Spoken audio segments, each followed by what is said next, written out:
Te doy la bienvenida a Si consejos vendo, que para mí no tengo, podcast de psicología, coaching y género, donde en cada episodio abordaré un tema de psicoterapia, crecimiento personal o sobre cómo influye la variable género en todo esto.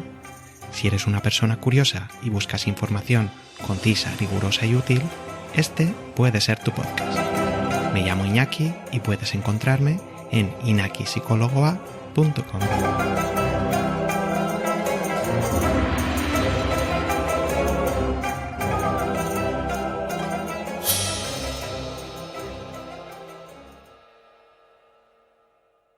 Hola, esta es la segunda parte del episodio 1 titulado Ansiedad, si no la quieres la tendrás. Este segundo episodio se titula Hazlo con ansiedad. Si no escuchaste el primero, te recomiendo que lo hagas antes de oír este, aunque sintetizaré lo esencial. ¿Qué contaré en este episodio? Empezaré haciendo un breve resumen del capítulo anterior. Veremos un ejemplo de cómo se puede originar y mantener un problema de ansiedad. Diferenciaremos entre ansiedad funcional y disfuncional. Veremos también cómo modificar aquello que está manteniendo un problema de ansiedad. Y por último, daré unos pequeños consejos sobre cómo empezar a relacionarnos de una forma más sana con la ansiedad. Para quien se quede hasta cerca del final, como premio por escucharme, compartiré un curso online gratuito y sin registros que os puede ser muy útil de cara a adquirir habilidades para gestionar mejor la ansiedad.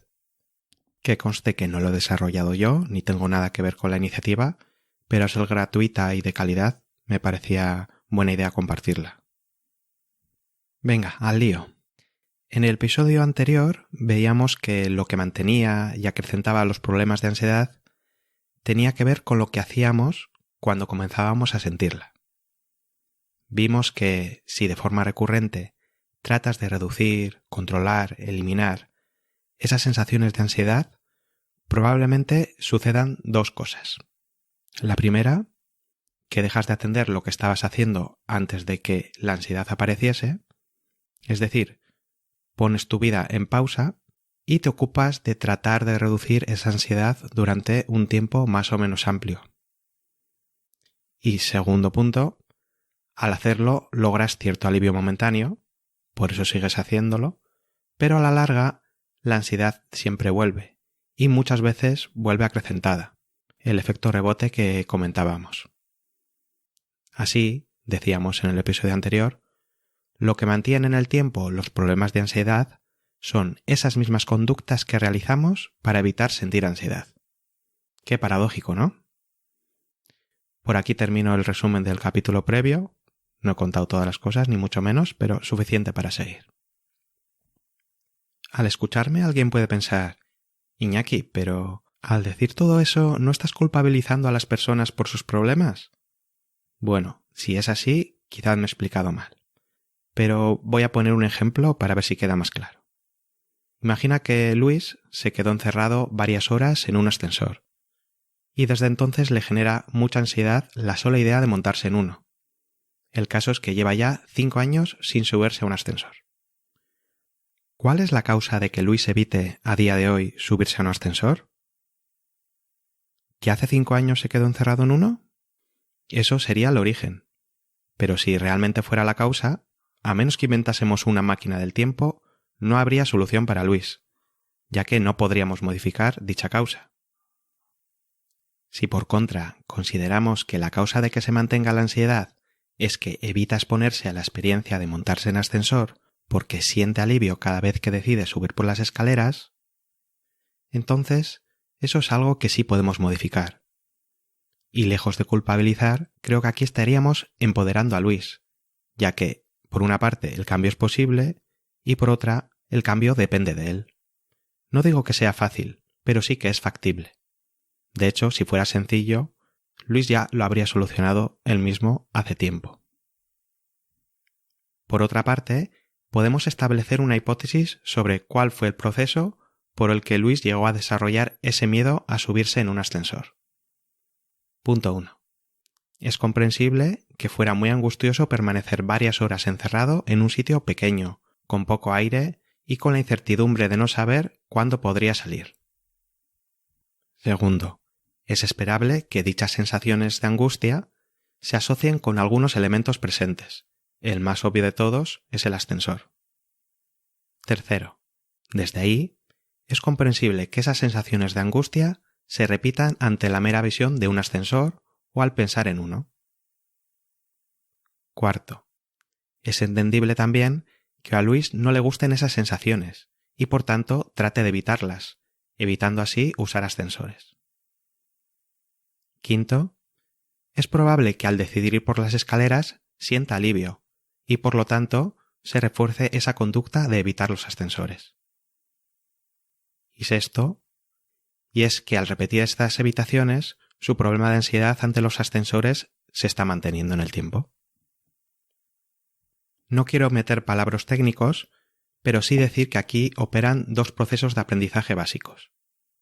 Uno, para que elementos neutros, entre comillas, como un ascensor, lleguen a provocar angustia por quedar emparejado con las sensaciones angustiosas que vivió Luis, y otro, referente a qué hace Luis cuando siente ansiedad y qué consecuencias tiene lo que hace.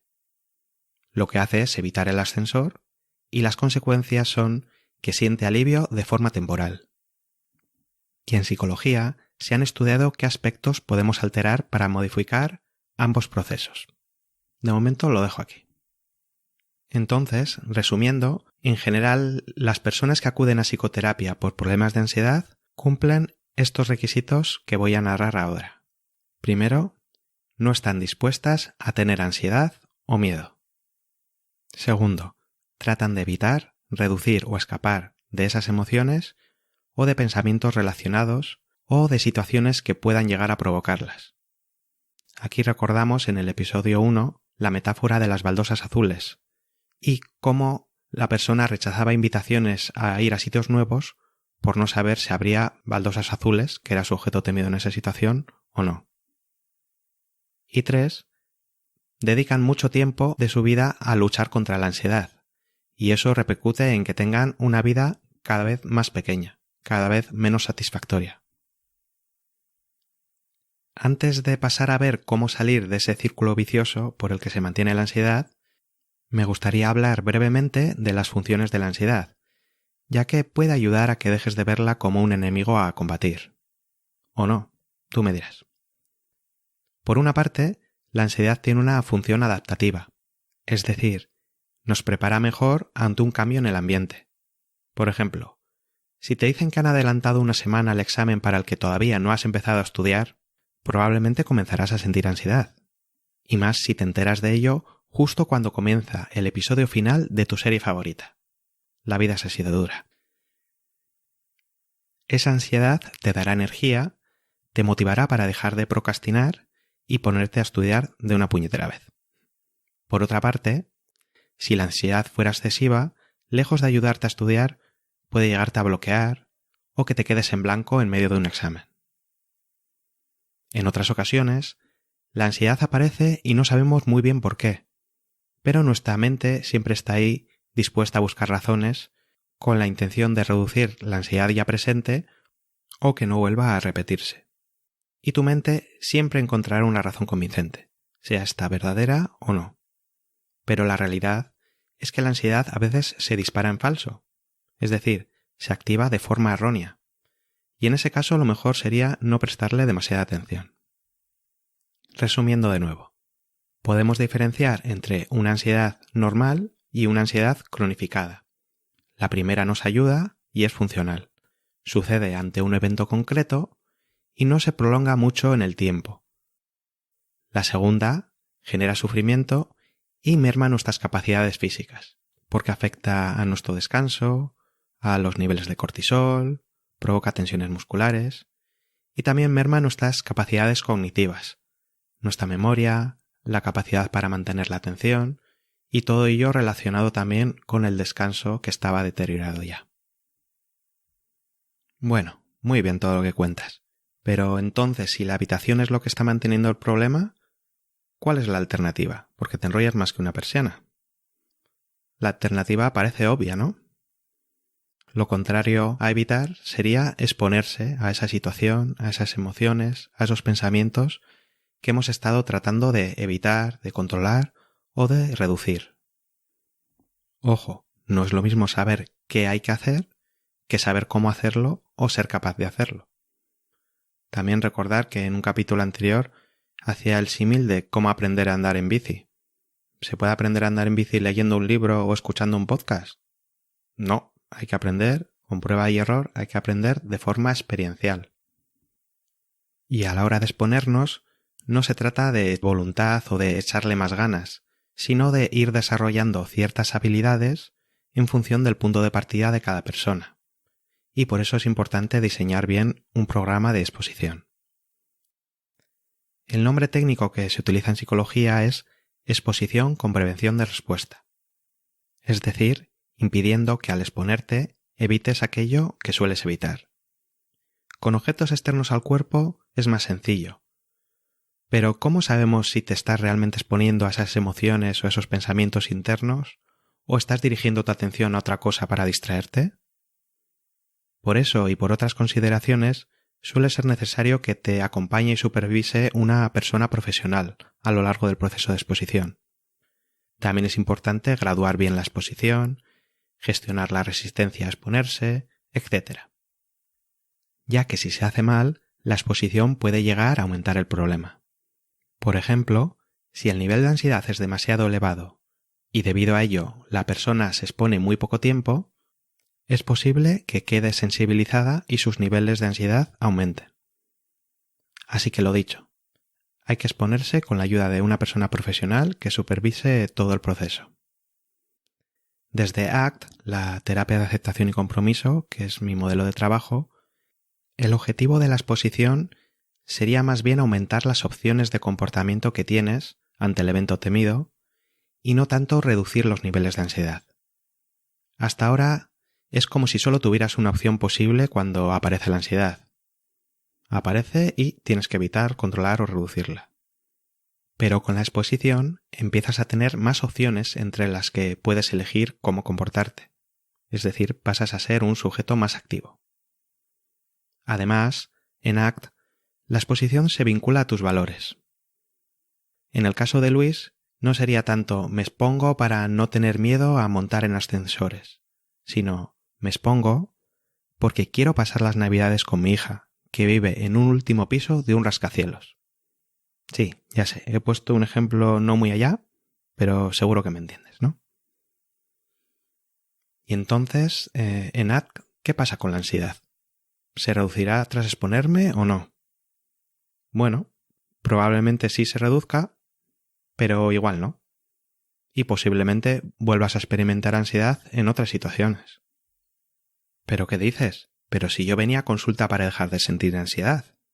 Ya, claro, tú y todo el mundo. Pero la triste realidad es que es un imposible, a menos que tomes algún medicamento que te convierta en zombie y dejes así de sentir tanto ansiedad como amor. Ya vimos el poco control que tenemos sobre lo que sentimos. Y ya hemos visto, de hecho, que la ansiedad cumple una función importante en nuestro día a día, desde activarnos para coger el autobús que estaba a punto de salir, hasta animarnos a preparar concienzudamente un evento que es muy importante para mí. Lo importante es que tras un tratamiento, la ansiedad ya no determinará cómo actúas, ya no tendrás que poner así tu vida en pausa. Podrás seguir enfocado en vivir una vida de forma valiosa y, paradójicamente, al poner el foco ahí, es muy posible que los niveles de ansiedad crónica vayan disminuyendo. Y ojo, es muy comprensible que quieras reducir tus niveles de ansiedad. Y si dejas de tratar de reducirla y te enfocas, como digo, en hacer aquello que es valioso para ti en ese preciso momento, tus niveles de ansiedad seguramente se reduzcan, pero ese no será el objetivo. Ya que si lo fuera, sería otra estrategia nueva de tratar de controlar esa ansiedad y por lo tanto no funcionaría a la larga. Otra cuestión. Antes he dicho que la ansiedad se mantiene, en el caso de Luis, porque éste sigue evitando los ascensores. Muy bien. Pero ¿cuál es la causa de que Luis los evite? ¿Son los pensamientos que tiene? Por ejemplo, si subo puedo morir. ¿O son las sensaciones intensas de ansiedad cuando se enfrenta a un ascensor? ¿Tú qué crees? Yo diría que ni una ni otra. En muchas fobias, las personas saben racional y lógicamente que no corren apenas peligro. Luis, de hecho, habrá visto en esos 5 años a cientos y cientos de personas subir y bajar de ascensores y salir sanas y salvas. El problema no es tanto lo que piense, sino el grado de fusión con esos pensamientos, el hecho de tomárselos de forma literal, sean estos ciertos o no. Y respecto a las sensaciones intensas, es cierto que le generan malestar a Luis y que obtiene alivio al evitar un ascensor. Pero aquí de nuevo la causa no sería la sensación en sí, sino que Luis no sepa hacerle espacio a dichas sensaciones. Es una cuestión de falta de habilidades psicológicas. Y en la terapia ACT, además de la exposición, se practica la toma de distancia respecto a esos pensamientos problemáticos para así tener más flexibilidad a la hora de responder cuando estos aparezcan. De momento lo dejo aquí, en otro capítulo igual hablaré más sobre estas técnicas en concreto. Y para terminar me voy a centrar en algunas pautas o consejos, que como decía mi terapeuta, prueba, si te sirven bien, y si no, al cubo de la basura. Si probáis algún consejo y os sirve de algo, me gustaría escucharos en los comentarios que podéis dejar en el post que aparece en mi web junto a la transcripción del episodio. Primer consejo. Preocuparse u ocuparse. Muchas personas con ansiedad generalizada pasan mucho tiempo preocupándose por posibles situaciones futuras y tratando de imaginar cómo les harían frente. Aquí hay varias cuestiones a tener en cuenta. Por una parte, preocuparnos nos da cierta sensación de control, reduce la incertidumbre y por eso es que continuamos haciéndolo. Pero por contra, si dedicamos mucho tiempo a una preocupación, ésta se ramifica hacia infinitos posibles escenarios. Podría pasar no sé qué, pero esto también podría llegar a pasar, la otra persona podría responderme, y entonces yo me podría sentir no sé cuántos. El caso es que todo esto nos pone en contacto con un montón de problemas que todavía ni siquiera se han llegado a dar, y quizá no se den nunca. Pero el mero hecho de estar ya en contacto con ellos ahora nos provoca sensaciones desagradables que influyen en nuestros niveles de ansiedad y de bienestar. Aquí puede ser interesante asignar o dedicar un momento concreto del día a preocuparse. Por ejemplo, 2 minutos para preocuparme. Y tratar de no hacerlo en otros momentos del día. Y tras esos 2 minutos, algunas preguntas interesantes a considerar pueden ser: ¿preocuparme me está acercando o alejando de la solución? ¿Las posibles soluciones que me estoy planteando son nuevas o viejas, muchas veces pensadas ya? Y en función de ello, valorar si merece la pena seguir o no. También puede ayudar escribirlo, plasmarlo en un papel, que no quede solo en la mente, ya que sería una parte de actuarlo, de alguna manera, pasar de la mente a la acción. Relacionado con esto, otro consejo sería ver si tiene sentido explorar el mensaje que nos puede estar transmitiendo esas sensaciones de ansiedad. Por ejemplo, si sentimos ansiedad ante una presentación en público, cabría preguntarse: ¿tengo suficientes recursos para hacer frente a este reto? Puede ser que sí que tengas todos los recursos necesarios y aún así sientas ansiedad. Y es muy normal y no pasa nada. Pero si crees que te faltan habilidades para realizar bien esa presentación, podría ser interesante aprender alguna de ellas. Pero, como digo, no con el objetivo de tener menos ansiedad antes de realizarla. Otro consejo o pauta sería centrarte en el presente. Es decir, tratar de seguir haciendo lo que estabas haciendo cuando comenzaste a sentir ansiedad. ¿Alguna idea que podría ayudarte? Por ejemplo, enfocarte en las sensaciones físicas de lo que estás haciendo. Aunque sea leer, el tacto del libro, el tacto de tu cuerpo con la silla, los ruidos que hay en el ambiente.